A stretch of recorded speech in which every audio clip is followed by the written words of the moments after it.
दोस्तों नमस्कार, मैं हूं विवेका। आप देख रहे हैं खबर बिहार 24। आज द्वितीय चरण का मतदान सुबह 7 बजे से प्रारंभ हो चुका है।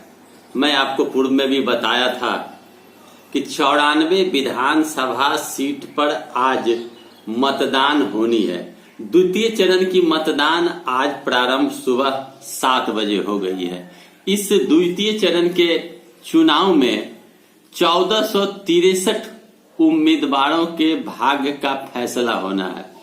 513 निर्दलीय भी इस दाव में लगे हुए हैं। सबसे अधिक 27 उम्मीदवार महाराजगंज क्षेत्र में देखा जा रहा है और सबसे कम 4 प्रत्याशी दरौली सुरक्षित विधानसभा सीट में है। 41,362 बूथ बनाए गए हैं इस द्वितीय चरण में। और मैं बताऊं आपको कि द्वितीय चरण में 40 वर्ष या उससे कम उम्र के 49 उम्मीदवार मैदान में हैं और 90 उम्मीदवारों की उम्र 50 से कम दोनों प्रमुख गठबंधनों में है।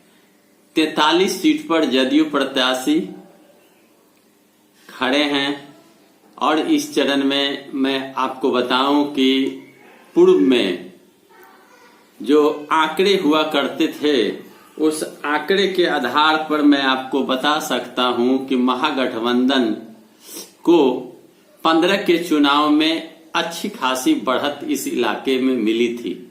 94 सीट, जिसमें जदयू, कांग्रेस और राष्ट्रीय जनता दल 32 सीट पर जीत दर्ज किया था और 30 सीट पर जदयू ने जीत दर्ज किया। फिर कांग्रेस ने कुल 70 सीट पर 94 में 70 सीट 15 में महागठबंधन जीता था। लेकिन इस बार की परिस्थिति अलग है। जदयू भाजपा के साथ चली गई है और भाजपा के साथ जदयू है और राष्ट्रीय जनता दल, कांग्रेस, कम्युनिस्ट एक साथ हैं। फिर भी इस चुनाव में काफी गहमा गहमी देखी जा रही है। 3548 बूथों से होगी लाइव वेब कास्टिंग। मैं आपको बता दूं कि जो सीट 94 विधानसभा सीट की जो हो रही है मतदान, और इस मतदान में सुबह से ही लोगों का रुझान देखा जा रहा है। लोग अपने घरों से निकल चुके हैं और निकलकर बूथ पर जाकर अपने उम्मीदवार को मत देने के लिए लाइन में लगे हुए हैं। शांतिपूर्वक ढंग से मतदान प्रारंभ हो चुका है। 56 सीट पर राष्ट्रीय जनता दल ने अपना प्रत्याशी उतारा है। 43 सीट पर जदयू ने अपना प्रत्याशी उतारा है और 30 सीट पूर्व में जीता ही था। 46 सीटों पर भाजपा ने उम्मीदवार को उतारा है। लोजपा ने 52 सीट पर अपना प्रत्याशी उतारा है। तो आप समझ सकते हैं इससे कि जो द्वितीय चरण का चुनाव है यह काफी महत्वपूर्ण है। कहा जाता है कि पहले चरण में तेजस्वी यादव को अपार बहुमत प्राप्त हुआ, लोगों का समर्थन प्राप्त हुआ और इस बार भी इसी प्रकार का माहौल देखा जा रहा है। महागठबंधन के बड़े चेहरे तेजस्वी यादव, तेज प्रताप यादव, आलोक मेहता, बुलो मंडल सहित दर्जनों के भाग्य का आज फैसला होना है।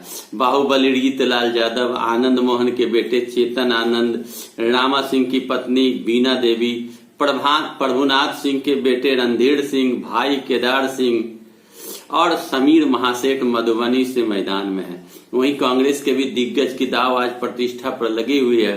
पूर्व मंत्री विजय शंकर दुबे महाराजगंज से, पूर्व सीएलपी नेता डॉक्टर अशोक कुमार कुशेश्वर स्थान से, महिला कांग्रेस की अध्यक्षा अमिता भूषण बेगूसराय से, अजित शर्मा भागलपुर से जो वर्तमान में विधायक हैं, कृपानाथ पाठक फुलपरास से मैदान में है। वहीं माले के सतदेव राम जो विधायक दल के नेता हैं वो भी चुनाव में, उनकी भी प्रतिष्ठा दांव पे लगी हुई है। एनडीए की अगर बात करें तो जदयू के ग्रामीण विकास मंत्री श्रवण कुमार और समाज कल्याण मंत्री रामसेवक सिंह सहित 19 की प्रतिष्ठा नए चेहरे की दाव पे लगी हुई है। भाजपा की भी प्रतिष्ठा दाव पर है, चूंकि भाजपा के बड़े नेता इस बार चुनाव मैदान में द्वितीय चरण में हैं। पटना साहिब के से पथ निर्माण मंत्री नंदकिशोर यादव, मधुबन से मंत्री रहे राणा रणधीर सिंह चुनाव मैदान में है। भाजपा के अन्य मैदान में कुम्हार से अरुण कुमार सिन्हा, बैकुंठपुर से मिथिलेश तिवारी, दीघा से संजीव चौरसिया, बांकीपुर से नितिन नवीन, दानापुर से आशा सिन्हा भी डटी हुई है मैदान में। तो अब वीआईपी पार्टी के मिश्री लाल यादव अलीनगर से, सुमन महासेठ मधुबनी से चुनाव मैदान में डटे हुए हैं। और मैं आपको बताऊं कि इस चुनाव को सफलतापूर्वक विजय बनाने के लिए तेजस्वी यादव ने 130 सभाओं को संबोधित किया और नीतीश कुमार ने भी 41 सभा को संबोधित किया, नरेंद्र मोदी 6 सभा को संबोधित किए और जेपी नड्डा 7 सभा को संबोधित करने में सफल हुए। वहीं कांग्रेस भी बेतिया, भागलपुर, बछवाड़ा, बेगूसराय, मांझी और रोसड़ा में अपने उम्मीदवारों का प्रचार किया। मैं आपको बता दूं कि धनबल और शराब की खेप पर भी पैनी नजर चुनाव आयोग की बनी रहेगी। चुनाव आयोग ने स्पष्ट कर दिया है कि धनबल और जो शराब की खेप उम्मीदवारों को देकर जो वोट लेने की प्रवृत्ति है मतदाता को देकर, इस पर भी नजर रखा जाएगा। तीसरे चरण की 7 तारीख को मतदान होनी है, लेकिन आज का दूसरा चरण बहुत ही महत्वपूर्ण चुनाव के रूप में माना जा रहा है, क्योंकि इस चुनाव में तय हो जाएगा कि सरकार किसकी बनेगी। अब तक के चारों तरफ के सर्वे और रिपोर्ट के आधार पर महागठबंधन का पलड़ा भारी दिखता नजर आ रहा है। महागठबंधन के उम्मीदवार भी उत्साह में हैं और महागठबंधन के मतदाता भी उत्साह में हैं। सभाओं में जिस प्रकार की भीड़ हुई है और जिस प्रकार बेरोजगारी का मामला उछला है, नौकरी देने की बात कही गई है और पेंशन योजना लागू करने की बात कही गई है और जिस प्रकार लोगों में आस जगी है कि कुछ होगा, यह आस महागठबंधन को जिताने में सफल हो रहा है। नीतीश कुमार की लोकप्रियता भी घटी है, तेजस्वी की लोकप्रियता काफी तेजी से बढ़ी है।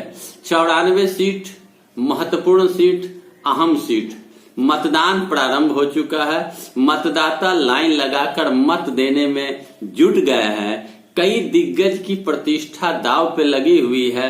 अब देखना यह है कि 10 नवंबर अंतिम दिन होगा जब बिहार का भाग्य का फैसला होगा कि मतदाता ने किसे मत देकर सरकार बनाने के काबिल बनाया। युवा वर्ग में अलग जोश देखा जा रहा है। तेजस्वी के सभा में अपार भीड़ देखी जा रही है। मोदी जी और नीतीश कुमार की सभा से अधिक भीड़ तेजस्वी के सभा में देखी जा रही है। लोग बेरोजगारी को मुद्दा बना चुके हैं। लोगों के दिल में यह बात आ गई है कि नीतीश कुमार ने 15 साल में नौकरी क्यों नहीं दिया जब 4.5 लाख सीट खाली पड़ी हुई थी। यह सरकार की गलती है, युवा को, पढ़े लिखे युवा को नौकरी नहीं मिली। इन सारी बातों को लोग मंथन करके अब वोट देने के लिए मैदान में आ चुकी है और मतदाता मत कर रहे हैं। और मैं बताऊं आपको कि जिस प्रकार छाला गया एनडीए सरकार के द्वारा आम जनता को, जनता त्रस्त है, तबाह है, परेशान है। कई बाहुबली के साथ साथ धनवान उम्मीदवार भी मैदान में हैं। मैदान में अगर उम्मीदवारों की बात करी जाए तो धनवान हर दल के नेतागण हैं और अब तीसरे चरण की तैयारी भी जारी है। प्रचार प्रसार चरम पर है। 7 नवंबर को तीसरे चरण का मतदान होना है।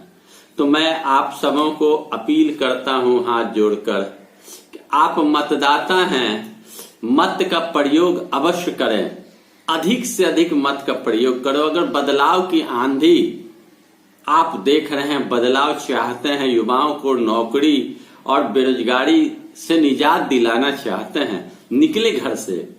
हिंदू, मुसलमान, सिख, ईसाई, जात पात, धर्म, मंदिर, मस्जिद को भूल के युवा के साथ चल पड़े और अपने मत का प्रयोग करें। यह अधिकार आपको संवैधानिक अधिकार है। आप मत का प्रयोग करेंगे, आप ही विधायक चुनेंगे, विधायक ही मुख्यमंत्री चुनेगा और वो मुख्यमंत्री हम सबों के लिए, आम जनता के लिए उचित फैसला लेके हमें राहत देगा। इसलिए जल्द से जल्द आप घरों से निकलें और अपने मत का प्रयोग करें। मत आपका अधिकार है, न किसी के दबाव में, न किसी के बहकावे में। आप अपने सोच के, विचार के, अपने तौर तरीके से समझ बुझकर अपने मत का प्रयोग करें। मेरा वीडियो कैसा लगा? अच्छा लगा लाइक करें, शेयर करें, कमेंट करें, सब्सक्राइब करें मेरे चैनल को। धन्यवाद।